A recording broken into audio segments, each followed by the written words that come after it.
Hello everyone, welcome to my YouTube channel. तो आज हम बात करने वाले हैं वीडियो 2 यानी एसईओ की जो सीरीज सेकंड है उसके बारे में इस वीडियो में डिस्कशन करेंगे। वीडियो में हम क्या क्या चीज़ कवर करने वाले हैं, हम सीखने वाले हैं रैंकिंग कैसे करते हैं, क्रॉलिंग कैसे होती है और इंडेक्सिंग कैसे होती है, वो इस वीडियो में हम देखने वाले हैं। वीडियो में आगे बढ़ने से पहले अगर आप मेरे चैनल पे फर्स्ट टाइम विजिट कर रहे हो तो चैनल को सब्सक्राइब करें, साथ ही बेल आइकन को प्रेस कर दें जिससे मेरे नए नए वीडियोस आपको टाइम पे मिले और आप नई नई चीजें सीखें। तो अगर हम बात करें कि गूगल काम कैसे करता है उसके बारे में सबसे पहले सवाल मैं आपसे पूछूंगा, जब भी हम गूगल पे कुछ भी सर्च करते हैं तो हमें जल्दी से रिजल्ट कैसे आ जाता है। ये एक लॉजिक है, अगर ये लॉजिक अगर आप समझ गए तो आप एसईओ का 50% चीजें सीख जाओगे। गूगल के पास लाखों करोड़ों वेबसाइट्स होती हैं लेकिन वो ओनली वही 10 वेबसाइट दिखाता है जो टॉप रैंकिंग होती है, फिर सेकंड पेज, थर्ड पेज, इस तरह से वो काम करती है। तो फर्स्ट पेज पे वो वेबसाइट होंगी जो अच्छी सी रेलिवेंसी क्रिएट करती है, अच्छी अथॉरिटी है और अच्छा कंटेंट है, इसलिए वो वेबसाइट वहां पे शो हो रही है। इसको अगर एग्जाम्पल की बात करूं तो आप एज ए लाइब्रेरी समझ सकते हो। गूगल एक लाइब्रेरी की तरह है जहाँ पे बहुत सारी वेबसाइट्स है, वेबसाइट्स यानी बुक्स हैं जो एक ऑर्गेनाइज वे में, जो ऑर्गेनाइज वे में प्रॉपरली है वो जल्दी शो होती है। जो ऑर्गेनाइज नहीं, ऑर्गेनाइजिंग मीन्स प्रॉपर टाइटल नहीं दिया है, प्रॉपरली उसको एक सही जगह पे बैच में नहीं रखा है, तो वो चीजें नहीं दिखेगी। ऐसे ही गूगल में होता है, गूगल में अगर प्रॉपर वेबसाइट होगी तो वो आपको जल्दी से शो होगी। तो सबसे पहले हमें सीखना पड़ेगा, समझना पड़ेगा कि गूगल सर्च इंजन क्या है। गूगल सर्च इंजन कोई कंटेंट नहीं बनाता है, वो एक चैटबॉट है या फिर सर्च इंजन है जो जहाँ पे उसके पास जितना भी डेटा है उसको ऑर्गेनाइज करके रखता है और वही कस्टमर को शो करता है। ठीक है, वो एक सर्च इंजन है जिसके पास बहुत सारा डेटा है।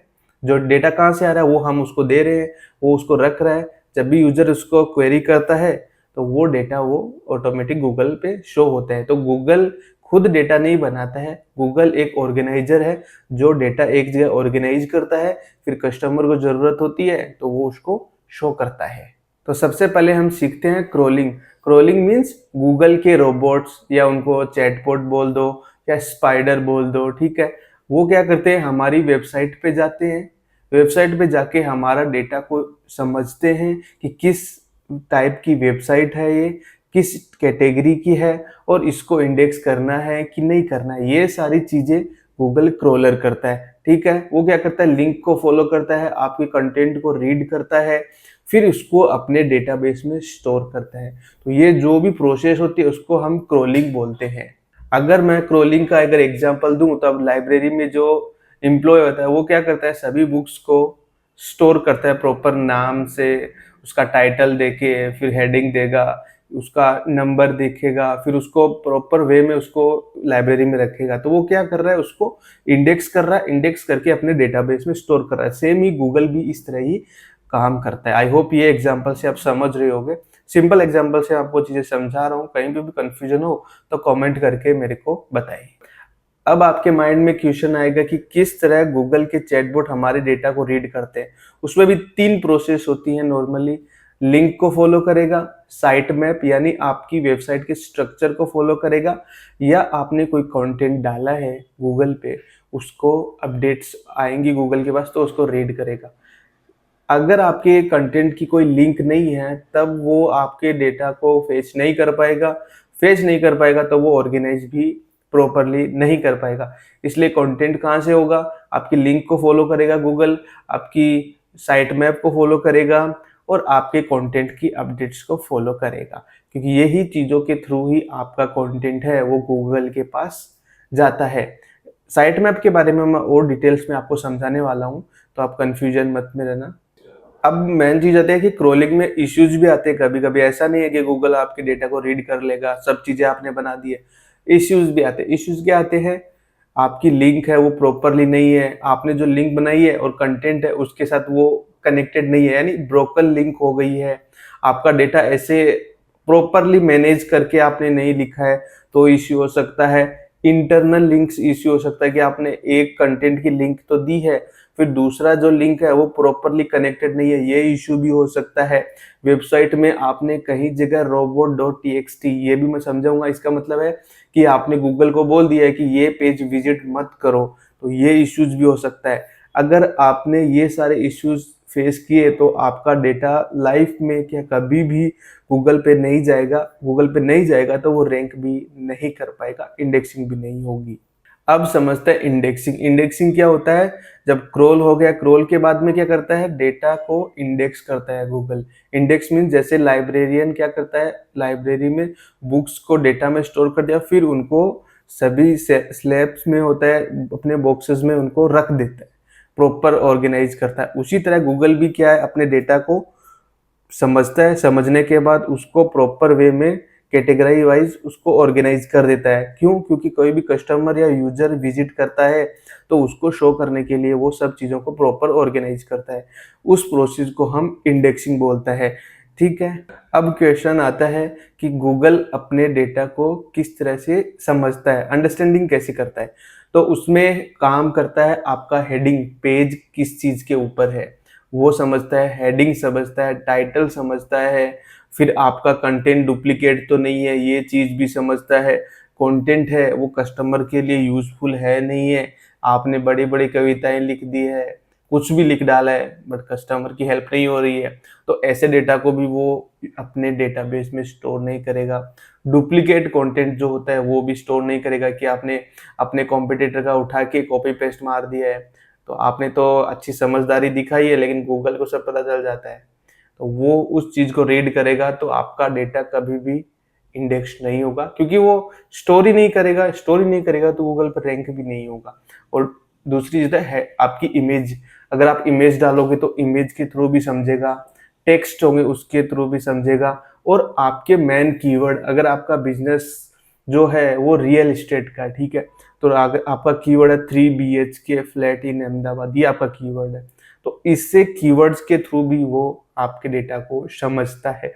तो ये सारे पैरामीटर्स हैं जो अगर आपको आते हैं तो आपको समझ में आ जाएगा, और यही तरीका है जिससे आप सिंपल वे में एसईओ समझ सकते हो, और सिंपल तरीके से एसईओ आप अपने क्लाइंट्स के और अपनी वेबसाइट पे कर सकते हो। कंफ्यूजन हो तो आप मेरे को कमेंट करके पूछ सकते हो। तो आगे हम बढ़ते हैं नेक्स्ट पॉइंट पे। अब क्वेश्चन आता है कि अपना डेटा इंडेक्स नहीं हो पाता। अगर आपने सारा डेटा प्रॉपरली डाल दिया है बट अभी भी इंडेक्स नहीं हो रहा है, तो रीजन क्या हो सकता है? आपने जो डेटा है वो प्रॉपर नहीं डाला है, थिन कंटेंट डाला है, मीन्स बड़े बड़े पैराग्राफ डाल दिए है, कोई इमेज नहीं डाला है, तो वो इश्यू हो सकता है। डुप्लीकेट कंटेंट हो सकता है, एआई जनरेटेड कंटेंट भी हो सकता है, लाइक आपने चैट जीपीटी या जेमिनी से लिखवा दिया है और कंटेंट डाल दिया, तो ऐसे कंटेंट भी इंडेक्स नहीं होते हैं। फिर होता है लो क्वालिटी पेज, यानी कस्टमर को कोई वैल्यू नहीं दे रहा है, ऐसा कंटेंट आप लिख रहे हो, अपन को तो अच्छा लग रहा है लेकिन कस्टमर के पॉइंट ऑफ व्यू से अगर आप सोचोगे तो आपको पता चलेगा कि कंटेंट अच्छा है या नहीं है। तो वो पॉइंट्स होते हैं जिनकी वजह से गूगल है आपके डेटा को स्टोर नहीं करता है, इंडेक्स नहीं करता है। तो ये मेन पॉइंट है। अब आता है तीसरा पॉइंट, रैंकिंग। रैंकिंग क्या होता है? अगर आपने क्रॉलिंग करा दी, इंडेक्सिंग करा दी, अब क्या होगा? अब होगा रैंकिंग। रैंकिंग क्या होगा? गूगल खुद डिसाइड करेगा कि किस पेज को फर्स्ट रैंक पे डालना है, किस पेज को सेकंड रैंक पे डालना है और किस पेज को थर्ड पे। ये खुद गूगल डिसाइड करता है, और यही पोजीशंस को हम रैंकिंग बोलते हैं। अगर सपोज करो ए और बी सी 3 वेबसाइट्स हैं, सेम इंडस्ट्री है, सेम कंटेंट है, बट एज जो है डोमेन की वो ज्यादा ए वाले की है, तो वो क्या करेगा? गूगल ए को ज्यादा प्रायोरिटी देगा। प्रायोरिटी देने के बाद क्या होगा? उसकी रैंकिंग ज्यादा आएगी। रैंकिंग मीन्स उसकी पोजीशन फर्स्ट पे आएगी। तो ये प्रोसेस को हम रैंकिंग बोलते हैं सिंपल भाषा में। अब सबसे मेन इंपॉर्टेंट पॉइंट आता है कि क्या क्या फैक्टर्स होते हैं जिनको गूगल कंसिडर करता है इन रैंकिंग, वो मैं आपके साथ शेयर करूंगा। सबसे पहले आता है क्वालिटी कंटेंट। क्वालिटी कंटेंट से क्या मतलब है कि कोई भी कस्टमर, कोई भी व्यूअर अगर आपकी वेबसाइट पे विजिट करे तो उसको बेनिफिट होना चाहिए। अगर वो कोई डिजिटल मार्केटिंग की इंफॉर्मेशन लेने आ रहा है और आपकी वेबसाइट पे आया तो उसको प्रॉपर गाइडेंस मिलनी चाहिए, ठीक है। गूगल का मेन मोटिव है कि कस्टमर या व्यूअर सेटिस्फाई हो अपनी रिसर्च रिजल्ट से, ऐसा ही वो सर्च रिजल्ट प्रोवाइड करता है। तो हमेशा क्वालिटी कंटेंट पे फोकस करना है। फिर आता है कीवर्ड कंसिस्टेंसी या कीवर्ड रेलेवेंसी। अगर आप कंटेंट बना रहे हो डिजिटल मार्केटिंग के बारे में, आपकी एजेंसी है, बड़ा इंस्टीट्यूट का प्रमोट कर रहे हो या फिर अलग इंडस्ट्री का प्रमोट कर रहे हो, तो वो कीवर्ड का रेलेवेंसी क्रिएट नहीं होगी। तो हमेशा फॉलो करने का कि आप जिस इंडस्ट्री में काम कर रहे हो उसी इंडस्ट्री के रिगार्डिंग ही कीवर्ड अपनी वेबसाइट में डालें। थर्ड आता है पेज स्पीड। अगर आपने अच्छा खासा वेबसाइट बनाया है, कंटेंट प्रॉपर है, बट आपकी पेज की स्पीड अच्छी नहीं है, तो गूगल भी उसको डी रैंक कर देगा। स्पीड का क्या फिजिक्स है वो अगर मैं आपके साथ शेयर करूं, तो अगर कोई यूजर है उसको जल्दी रिजल्ट नहीं मिलेगा तो वो क्या करेगा, बैक जाके दूसरे पेज पे चला जाएगा। ठीक है, तो वो गूगल को क्या सेटिस्फाई नहीं हुआ, इसलिए वो दूसरे पेज पे जा रहा है। तो गूगल क्या चाहता है कि कस्टमर को जल्दी रिजल्ट मिले, अच्छा मिले और प्रॉपर मिले।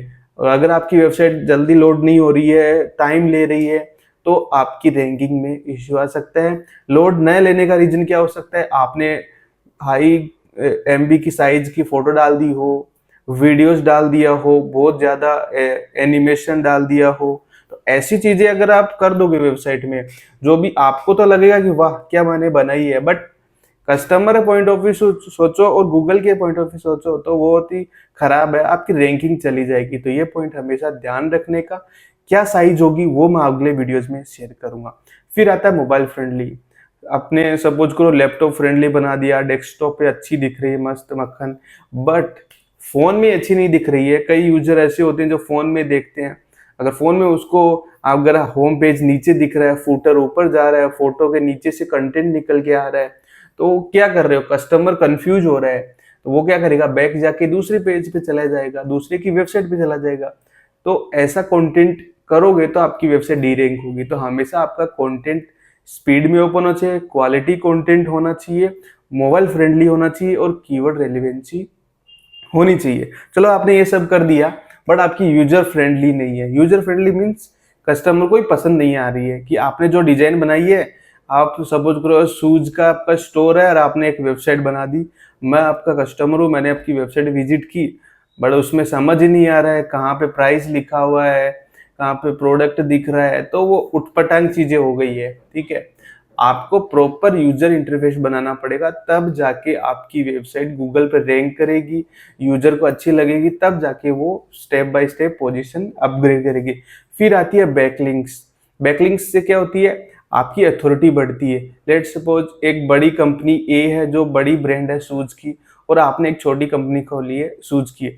अगर आपको ये ए कंपनी लिंक दे रही है, मीन्स आपको बोल रही है कि आपका प्रोडक्ट हमारी प्लेटफॉर्म पे डालो, तो क्या कर रही है, वो बड़ी अथॉरिटी आपको भी फायदा देगी। क्योंकि बैकलिंक से क्या होती है, आपकी वेबसाइट की अथॉरिटी बिल्ड होती है, ट्रस्ट बिल्ड होता है।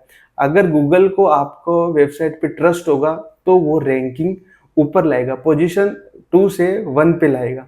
फिर आती है वेबसाइट ट्रस्ट, जो मैंने अभी आपको बताया कि बैकलिंक से किस तरह से ट्रस्ट बिल्ड होता है कस्टमर के साथ, और ये प्रोसेस मैं आपको और भी डिटेल में समझाऊंगा। कंफ्यूजन लगे तो कमेंट करके बताएं, मैं आपको पर्सनली भी गाइड करूंगा। अब आपके माइंड में आ रहा होगा कि कुछ वेबसाइट्स हैं वो बहुत ज्यादा रैंक होती हैं, क्यों होती है, उसका रीजन हम जानने वाले हैं। सबसे पहला सबसे बड़ा रीजन है ओल्ड डोमेन। ओल्ड डोमेन यानी आपका जो डोमेन है वेबसाइट का, जितना ज्यादा पुराना होगा उतना ज्यादा आपको बेनिफिट होगा। अगर आपका डोमेन सपोज करो 10 साल पुराना है, तो आपकी वेबसाइट की जो अथॉरिटी है वो भी बहुत अच्छी खासी होगी और रैंकिंग में अच्छा खासा इम्पेक्ट डालेगी। दूसरा आता है हाई क्वालिटी बैकलिंक। तो प्रीवियसली हमने डिस्कस किया, अगर आपने अच्छी जगह से एक अच्छी कैटेगरी से, यानी अगर आपका बिजनेस है फुटवेयर में यानी जूते के बिजनेस में, तो आप क्या करोगे, ऐसे ही इंडस्ट्री में आप बैकलिंक लोगे। ऐसा नहीं कि आप क्लोथ्स से बैकलिंक उठा रहे हो, तो वो तो कोई रिलेवेंसी भी क्रिएट नहीं करेगा, उससे फायदा कम घाटा ज्यादा होगा। तो इसलिए हमेशा क्वालिटी बैकलिंक होगी तो आपकी वेबसाइट की रैंकिंग बढ़ेगी। रेगुलर कंटेंट, रेगुलर कंटेंट मतलब आप कंटेंट बनाते रहोगे अपने वेबसाइट पे व्लॉग्स के थ्रू, या फिर अपनी वेबसाइट को अपडेटेड रहोगे टाइम टू टाइम। ऐसा नहीं कि आज वेबसाइट बनाई और 10 साल तक देखा ही नहीं, तो गूगल भी ऐसा सोचेगा कि साला मर गया है कि जिंदा है कि धंधा चल रहा है कि पता नहीं है। तो ये सारे पॉइंट्स भी आपको ध्यान रखने हैं कि आप रेगुलर अपडेटेड रहो। Good user behaviour, user experience बोला वही है, गुड यूजर बिहेवियर। आपका कंटेंट प्रॉपर होना चाहिए कि एक बार बंदा देखे, उसको समझ आए कि ये प्रोडक्ट है, यहाँ से खरीदना है और इतना पैसा लगेगा, सिंपल सोबर। ऐसा नहीं कि डिजाइनिंग डाल दिया, फुल पत्ती डाल दिया, उसका कोई मतलब नहीं निकलता है। इसलिए कंटेंट यूजर फ्रेंडली होना चाहिए। स्ट्रॉन्ग ब्रांड, अगर आपका ब्रांड 10 साल पुराना डोमेन है और आपका ब्रांड अच्छा खासा नाम है, तो नाम का भी बहुत ज्यादा असर पड़ता है, ठीक है। इसीलिए अमेजोन, फ्लिपकार्ट भी देख लो, एक अच्छे लेवल पे रैंक करते हैं। आई होप आप समझ गए होंगे। इसको पूरे सिस्टम को हम समझते हैं एग्जाम्पल से, ठीक है। आपका एक इंस्टीट्यूट है जहां पे आप डिजिटल मार्केटिंग सर्विस प्रोवाइड कर रहे हो। आपने एक पेज बनाया है जिसका टाइटल आपने दिया बेस्ट डिजिटल मार्केटिंग इंस्टीट्यूट इन अहमदाबाद, ठीक है। ये आपका टाइटल है। अब गूगल कैसे काम करेगा? सबसे पहले आपका डेटा गूगल क्रोल करेगा, किसके थ्रू? स्पाइडर बोल दो, क्रोलर बोल दो, ठीक है, गूगल के चैटबॉट बोल दो। वो आपकी वेबसाइट पे विजिट करेंगे, डेटा क्रोल करेंगे। क्रोल हो गया, क्रोल की सारी प्रोसेस हो गई, फिर वो करेगा उसको इंडेक्स, उसको रीड करेगा।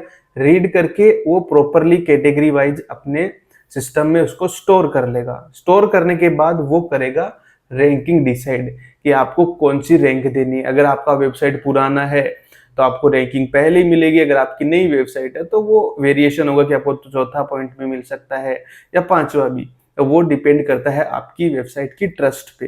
तो इस तरह से ये तीनों काम करते हैं। एक सिंपल एग्जांपल से आपको पूरा समझाया है। अगर इसमें आपको कंफ्यूजन लग रहा हो तो कमेंट करके मेरे को जरूर बताएं।